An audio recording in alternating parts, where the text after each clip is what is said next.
Okay, so we're going to have a look at the OCR Level 2 reading paper now.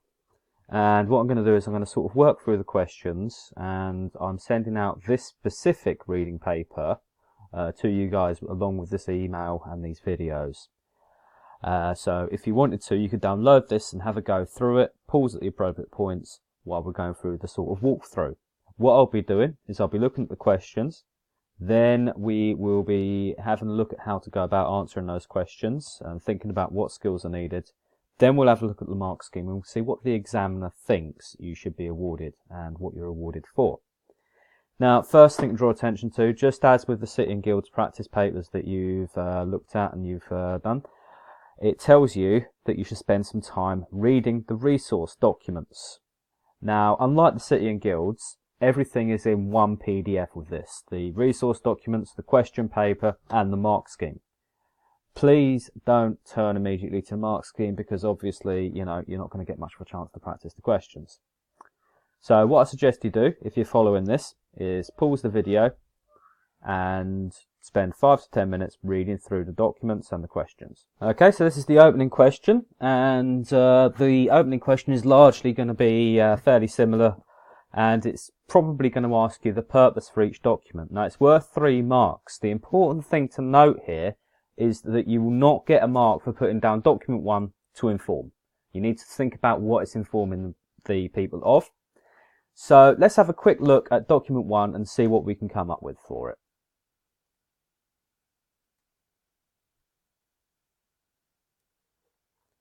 Okay, so quickly reading through this, and quite frankly, after spending 5 to 10 minutes reading the documents, you should have an idea of what the purpose is anyway. It's something you should be bearing in mind when you're reading it. So it's giving you a bit of background, proposed community centre. It doesn't seem, from my initial reading of this, it doesn't seem to be persuading me of anything. It's given me plenty of information though. So I'm going to say that this is informing us. It's informing us about this new community centre. So let's have a quick look at the mark scheme now and see what marks the mark scheme awards. And don't forget, you'll be doing this for each of the questions. You'll be doing it, each of the documents. It asks you, the question specifically asks for the purpose of each document. So for document 1, 2, and 3, you'll be reading through it and writing a short sentence on what you think this document is doing, what its purpose is. So let's have a quick look, see what the examiner can award marks for. So, they're not going to expect you to use this exact wording. Let's put that straight away. A candidate has identified purposes. For example, document 1 to inform the reader about proposed centre, or you could also say to explain what the centre will be like, facilities contained. Now, I quite like the way OCR have approached this question. Other examining bodies would want to see a specific word, and you should still try and use these, like inform or whatever. As long as you get the purpose across, you don't actually have to necessarily use that meta language. You don't have to use the language like inform, persuade, describe, or instruct, as this student has done here in the second example, to explain what the centre will be like, facilities contained. So as long as you've got a short sentence describing why this has been written, what its purpose is, you're fine. And don't forget, you've got the 4 main purposes to fall back on. To persuade, to describe, to inform, and to instruct. And you know this stuff, having done the Moodle and having done practice papers with City and Guilds. City and Guilds tests it in a slightly different way. OCR sticks it at the front, get 3 marks for it, and there we go. That's how you answer the first question. Okay, so we've got another fairly open question here for question 2. What they're asking you to do here is identify a term found in 2 different documents and explain what it means. And this is going to require you to do some reading around. So let's try and find the documents first. So first off, document 1, and we're looking for the term strategic location. So Northcott is a thriving market town in a strategic location. It is close to the M5 motorway and popular coastal sites. So we should already have a fair idea of what they mean by strategic location. I mean, first off, location simply means a place. And if we just looked up the word strategic and location together, we get a fair idea of what it would mean, but we're looking at what it means in context. So, document 2. Again, Northcott's strategic location in the heart of Devon's tourist area means that the centre of such quality as this will be well supported. So we're getting the idea here that strategic location refers to where the town is situated. Okay, so broadly speaking, we probably wouldn't go wrong if we said something along the lines of strategic location means that the town is well situated to support this community centre. Let's have a look and see what the mark scheme says.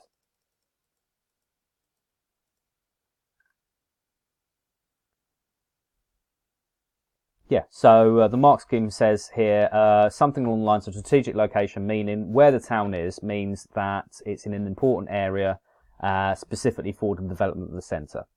So strategic location means that it's in an important or vital area, which is what you should have got from those phrases in context. So remember, when they ask you what a specific phrase means or a specific term means, what they expect is they expect you to read around and figure out what that phrase means in context.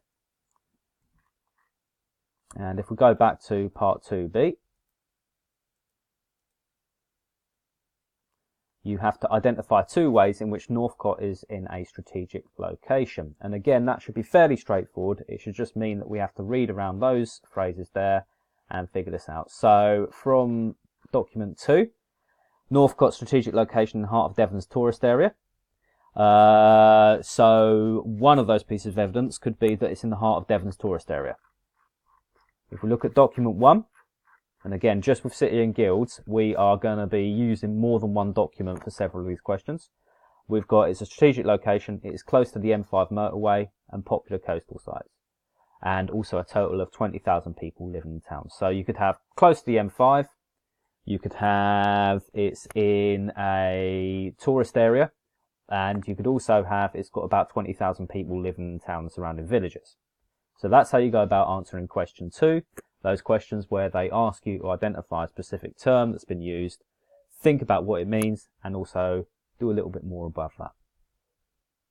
And again, don't forget, these are skills you know how to do. In City and Guilds, they often ask you to identify what an idiom means from context. You're doing the same thing. You're identifying a term or a phrase, and you're figuring out what it means in context. So you're finding that phrase in the text, you're scan reading, looking for that phrase in the text, and you're reading around it and figuring out what it means in context. Okay, that's all you have to do to answer that type of question. So, moving on to question 3. Now, question 3 is quite straightforward. I advise what you do is get on the Moodle, if you're stuck with these compare and contrast questions, is get on the Moodle and revise the compare and contrast section. It is almost identical. In fact, I believe it's worth roughly the same number of, 4 marks. 4 marks is what you get given in the City and Guilds paper for answering compare and contrast questions. This is a straightforward compare and contrast question. The only difference is that it doesn't tell you specifically what document to take it from. So what you want to do is go to document 3, where people are sort of debating something online.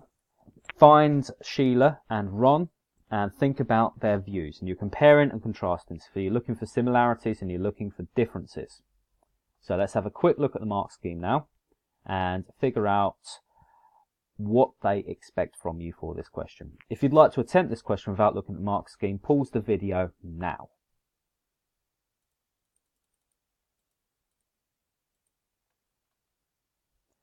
Okay, so, and again, this is almost identical to the City and Guilds mark scheme for this as well. What they want is they want to see that you have compared or contrasted a couple of views between these people and backed it up with evidence. That's what they want to see. So they want to see, for example, Sheila says it is good for locals and gives older people somewhere to meet, whereas Ron says it's not wanted and locals are happy with existing venues. So that student's done well there. They've paraphrased what's in the text and they've clearly contrasted 2 opposite opinions there. There we go. So, moving on to question 4. Okay, so question 4 is another compare and contrast question. They'll often ask you a couple of compare and contrast questions on these papers. You'll notice the first one was comparing 2 views voiced in the same document, whereas this one asks you to compare and contrast the claims made about the community centre and development proposal, so you remember that's source 1, with the views expressed in the midweek Echo forum, which is source 3. So slightly different here, because you're comparing, you've got more to draw from. You know, you've got two entire documents to draw from. So in some ways, this question might be a bit easier. So if you want to attempt this question, give it a go now. Pause the video and give it a go now. Otherwise, we're going to have a look at the mark scheme.